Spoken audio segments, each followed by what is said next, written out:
ताली मारेंगे, आप बोलेंगे स्पीच भी दो। माय गॉड, डायलॉग दे दे तो कितने आसानी से पढ़ लेता हूँ, बोल देता हूँ। आप क्या, कोई कागज नहीं, कुछ नहीं, क्या बोलूंगा कुछ समझ में नहीं आ रहा है। My respected president, my respected minister and all the best people, respected people on dais, respected people in the audience and my colleagues, बस इतना ही कहूंगा कि इस मंच पर मैं पहले 3 बार आ चुका हूं आप लोगों की दुआ से।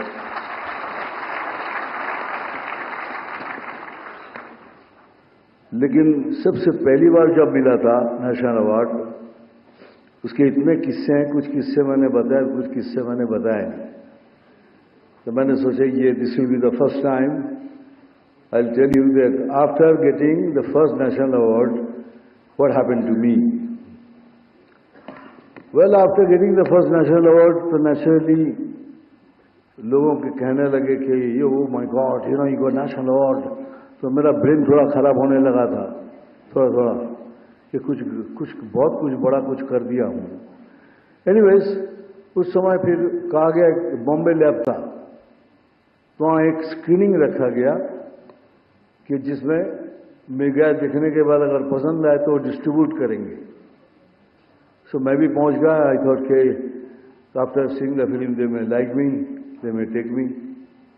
After seeing the film I can't take his name because he is no more.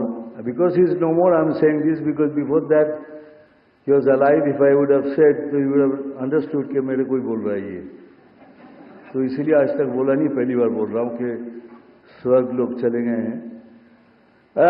तो आफ्टर फिनिशिंग द फिल्म बाहर आए तो I was walking along with him and I asked him, sir picture कैसी लगी?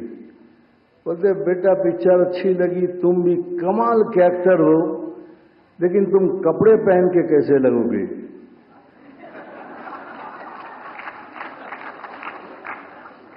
मैं 1 मिनट के लिए चौंक गया कि मैं उनके सामने बगैर कपड़े के खड़ा हूं। क्यों सवाल किया? बाद में याद आया, ओ मैंने जो रोल किया था वो एक आदिवासी का था जिसमें ऊपर मेरे कपड़े ही नहीं थे, तो इसीलिए सोच रहे थे कपड़े पहनने के बाद ये कैसा लगेगा, तभी इसको फिल्म में लूंगा। सेकेंड इंसिडेंट हुआ, ये नेशनल अवार्ड मिलने के बाद दिमाग तो खराब हो ही गया था। मैं अपने आप को एल पचिनो सोचने लगा। मैं सोचा था मैं कुछ कमाल कर दिया, तो मेरे सारे एटीट्यूड चेंज हो गए ना। मैं प्रोड्यूसर के ऑफिस में जाके आके ऐसे बैठता था, कभी कभी यूज करता था कि प्रोड्यूसर मुझे दिखता था क्यों कर रहा है ये सब, और उसको नहीं मालूम था कि मैं अल पचिनो की तरह एक्टिंग कर रहा हूं। तो फिर थोड़ी देर के बाद मैं पूछता था कि एक काम करना, वो फिल्म की स्टोरी मेरे घर में भेज देना। फिर एक तीसरा प्रोड्यूसर को लगा ये कुछ जबरदस्त, मारा एक लात मुझे, बोलने निकल यहां से। उस दिन से मेरा एल पचिनो से गाल पचिनो हो गया। मैं समझ गया कि मुझसे गलती होगी, अब मेरे को कोई काम वाम नहीं देगा, क्योंकि द बिगेस्ट प्रॉब्लम मेरे साथ जो था, एक्टर तो सबने मान लिया था बिकॉज ऑफ माई कॉम्प्लेक्शन। क्योंकि लोग बोलता था अगर ये फिल्म इंडस्ट्री में ये काला रंग नहीं चलेगा तो तुम क्या कर रहे हो इधर, तुम वापस जाओ। तो मैं रास्ते में जाता था, ये कालिया, जितने हो सके आप, यू कैन अंडरस्टैंड, अपमान जितना हो सके। तो मैं सोचने लगा मैं करूं क्या। मैं भगवान से पूछता था कि भगवान कि मेरा ये रंग तू चेंज नहीं कर सकता, लेकिन नहीं चेंज कर सकता था भगवान। तो मैं सोचने लगा करूं क्या। तो मैंने सोचा तो मैं तो डांस कर सकता हूं, तो मैं डांस कर सकता हूं, तो मैं ऐसा डांस करूं मेरे पैरों से, ताकि लोग मेरे पैरों को देखे, मेरे स्किन को ना देखे, मेरे कलर को ना देखे। और मानिए मैंने एग्जैक्टली वही किया। आप मेरी फिल्म देखिए, सब फिल्मों में पैरों से डांस किया। पैर को थिरकने नहीं दिया, रुकने नहीं दिया कहीं भी। और लोग मेरे रंग को भूल गए और मैं बन गया सेक्सी डस्की बंगाली बाबू।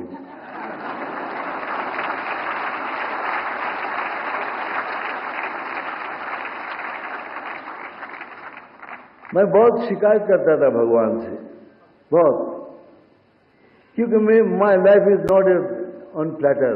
जो कुछ भी मुझे मिला है स्ट्रगल करके मिला है। I didn't get it just like that. तो मैं भगवान से कहता था, तूने नाम दिया, शोहरत दी, फिर इतनी तकलीफ क्यों दे रहा है? हर चीज में क्यों तकलीफ? बहुत शिकायत करता था। तो एक दिन मैं ऐसे ही सोच रहा था कि शायद यही तरीका होगा, लेकिन नहीं, ऐसा तरीका नहीं था। आज ये अवार्ड मिलने के बाद मैं शिकायत करना छोड़ दिया।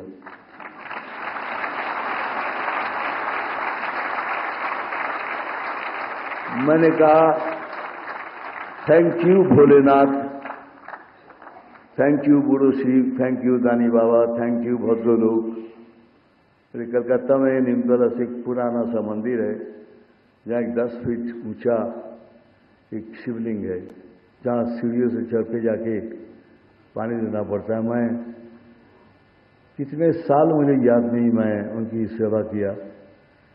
तो उनको मैंने कहा थैंक यू, अब मैं शिकायत नहीं करूंगा, क्योंकि आपने मुझे सूद के साथ सब कुछ वापस कर दिया है।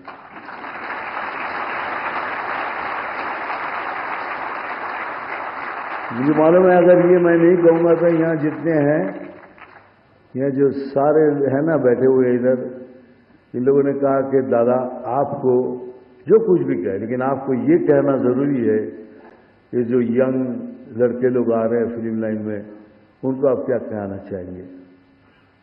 मैं इतना ही कहूंगा कि हमारे देश में बहुत से टैलेंट है, बहुत से टैलेंट है, लड़का लड़की, लेकिन पैसे नहीं है उनके पास मेरी तरह, दे डोंट हैव मनी। लेकिन मैं उनको कहूंगा हिम्मत नहीं हारना, पैसा नहीं भी हो हिम्मत नहीं हारना, और सपना जरूर देखना, सपना जरूर देखना, लेकिन इतना याद रखना, खुद सो जाना, लेकिन सपनों को कभी सोने नहीं देना।